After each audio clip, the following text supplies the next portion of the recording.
I always believe to make something that inspires people, we need to get inspired first. References play a very important part ya in our design process.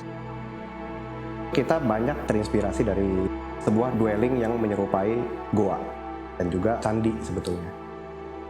Tidak ada lantai yang even, tidak ada plafon yang even, dan juga ada permainan solid void yang dinamis dan tidak bisa ditebak lah. Feel dramatis itu membuat orang yang tinggal di dalam sini itu tidak merasa boring gitu.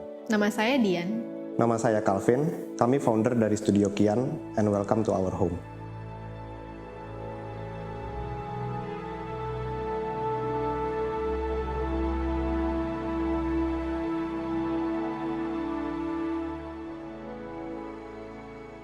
Jadi rumah tinggal ini berdiri di tanah berukuran 300 meter persegi yang memiliki 3 fungsi, yaitu adalah rumah kos, our own office of Studio Kian, dan juga rumah tinggal kita. Jadi kalau dari tampak itu di sisi kiri ada rumah tinggal kita, di sisi kanan itu ada rumah kos. Secara akses juga kita pisah supaya privasinya masing-masing itu terjaga. Kalau di rumah ini hal yang paling penting dan paling esensial, kita pengen semua ruangan ada cahaya alami, ada udara alami. Rumah ini kita ingin cara color itu mute dan adem di mata, ya alias sedikit gelap. Mungkin generasi di atas kita kebanyakan kan misalnya belum bisa terima dengan warna-warna gelap. Karena mereka merasa rumahnya jadi rasanya horor. Dengan proper lighting design ya, oh iya ternyata nggak gelap ya karena ada cahaya matahari langsung yang masuk.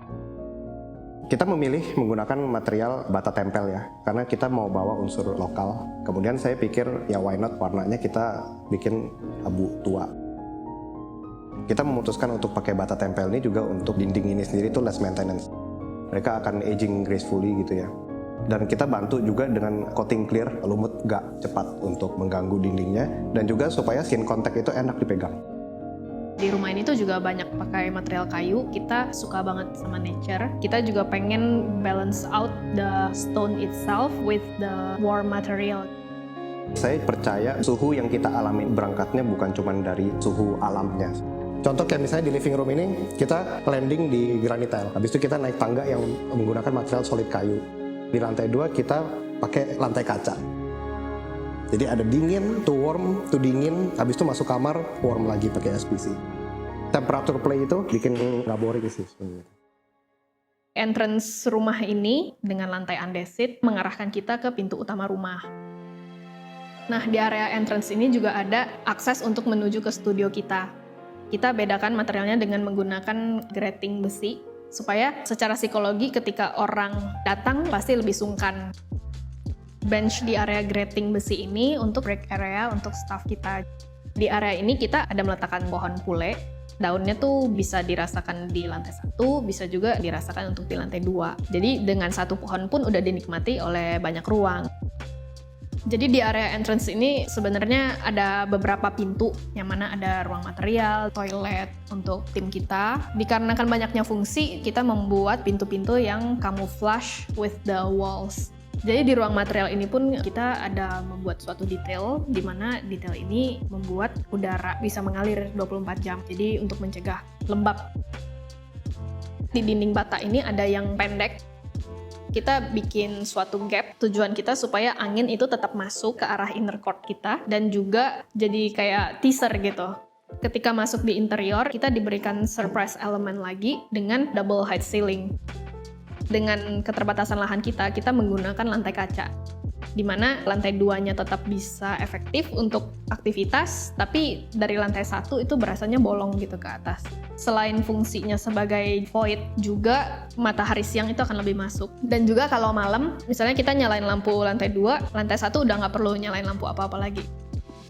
Selanjutnya kita bikin living room dan dining room-nya itu berasa lebih tinggi, tapi dengan cara lantainya yang diturunin.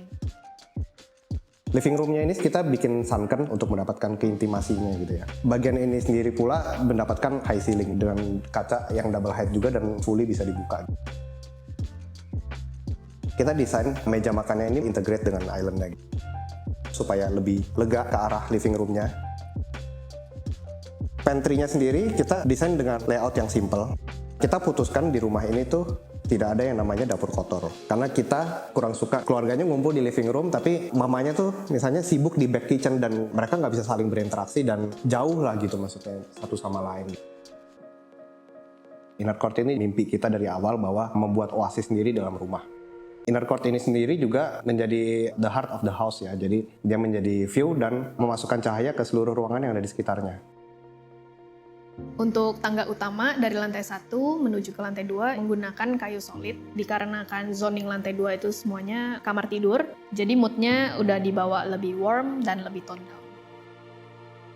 Kita ingin membawa feel seperti villa, modern dan full glass, tapi tetap privasinya terjaga, apalagi posisinya itu di bagian depan fasad. Cara yang kita pakai adalah menggunakan dinding double layer. Privasi kita terjaga, tapi kita tetap masih bisa pakai full glass. Di antara glass dan juga dinding double layer ini kita bikin penghijauan.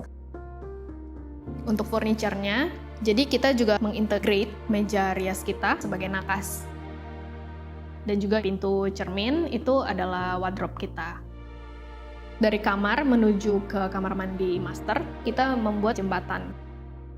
Di jembatan ini kita bisa merasakan banyak hal, kita bisa melihat ke inner court, kita bisa melihat aktivitas yang terjadi di dining room dan living room.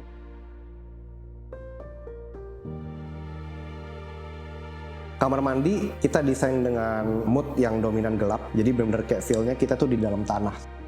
Dinding melengkung yang kita lihat dari inner court itu mengurung penghijauan di dalamnya. Jadi secara privacy terjaga, tapi kita dari dalam kamar mandi itu kita bisa benar-benar mendapatkan feel hijau terus.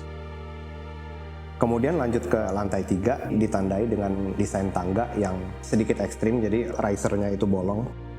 Dengan menggunakan beton precast, jadi beton-beton ini udah dicetak langsung di pabrik, datang ke sini dia langsung diletakkan ke plat besi yang udah di setting ke tembok. Efeknya ini adalah sculptural ya. Kita bisa lihat wall lamp dari artis lokal. Kita memang berusaha untuk pakai artwork dari artis lokal. Lantai 3 ini sebenarnya hanya ada ruang kerja kita on the future nanti, yang sekarang kita masih manfaatkan untuk ruang olahraga kita, dan area depannya kita manfaatkan untuk roof garden.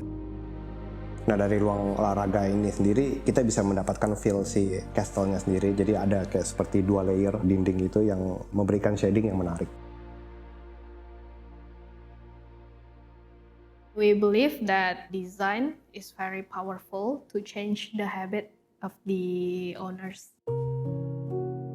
Karena kita rasain sendiri, tanpa sengaja habit kita cukup berubah di rumah ini. Jadi kayak mungkin aku dulu tuh di kamar terus, di rumah orang tua. Terus tapi di sini tuh gue lebih suka di sini, di living room. Apa yang kita rasain dari finish building ini, kita sudah tinggal di rumah ini kurang lebih ya hampir 3 tahun. Senang sih, dan semua konsep dan efek yang kita bayangkan dulu pas ngedesain itu ya memang kita rasakan. Jadi memang mungkin rumah tinggal ini tuh seperti konfirmasi ke kita juga bahwa apa yang kita lakukan selama ini tuh ya udah benar lah. Favorite feeling-nya ketika rumah ini lagi terang banget. Cahaya matahari lagi masuk, kena ke tanaman-tanaman kita. Dia membuat shading ke dinding-dinding kita. Memiliki feeling yang berbeda lagi ketika nanti hujan. Jadi actually, walaupun kita lagi di indoor, kita tetap bisa ngerasain nature yang ada di luar. Undescribable sih. Tapi I'm very happy with the feeling.